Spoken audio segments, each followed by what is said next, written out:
நெய் மீன் கருவாட்டு குழம்பு எப்படி செய்யலான்னு பார்க்கலாமா? பேனில் நல்ல தாளிப்புக்கு தேவையான கடுகு, வெந்தயம், சின்ன வெங்காயம் சேர்த்துக்கோங்க. 2 பச்சை மிளகாய், 4 பல் பூண்டு,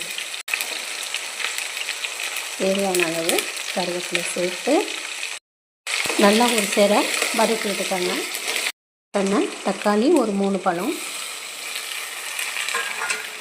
சேர்த்து நல்லா வதக்கிக்கோங்க.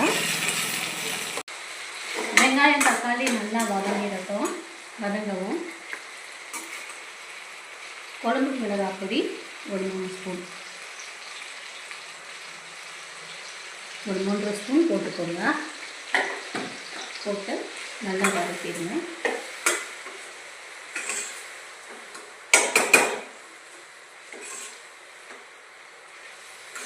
மிளகாய் பொடி ஒரு 1/4 ஸ்பூன் ஓகே. இது கூட புளி கரைசலையும் ஊற்றிக்கோங்க.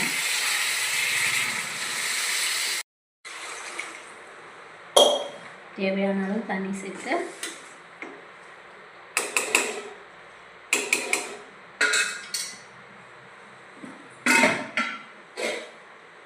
கருவாட்டிலையும் உப்பு இருக்குங்க, அதனால் ஒரு பாதி அளவு உப்பு மட்டும் சேர்த்துக்கலாம். நல்லா கிண்டி மூடி போட்டு மூடி வச்சுருங்க. நல்லா சுடு தண்ணியில் வாஷ் பண்ணி வச்ச நெய் மீன் கருவாடு குழம்பு நல்லா கொதி வந்து எண்ணெய் நல்லா சுற்றி மிதந்ததும் நம்ம க்ளீன் பண்ணி வச்ச கருவாடை போட்டுக்கலாம். ஒயிட் ரைஸா? போடுமா சீக்கிரம் போடு.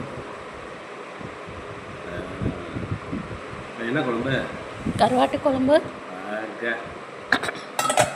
ஊத்து இன்னைக்கு ஒரு புடி, ஒரு கடி ஆனியன்,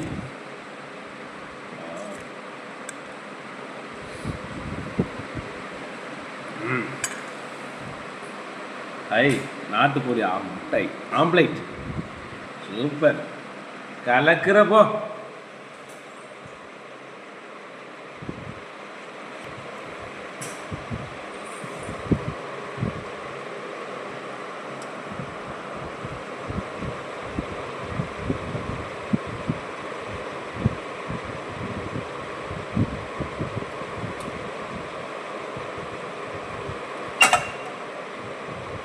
ஆம்லெட் செம்ம டேஸ்டாக இருக்குது.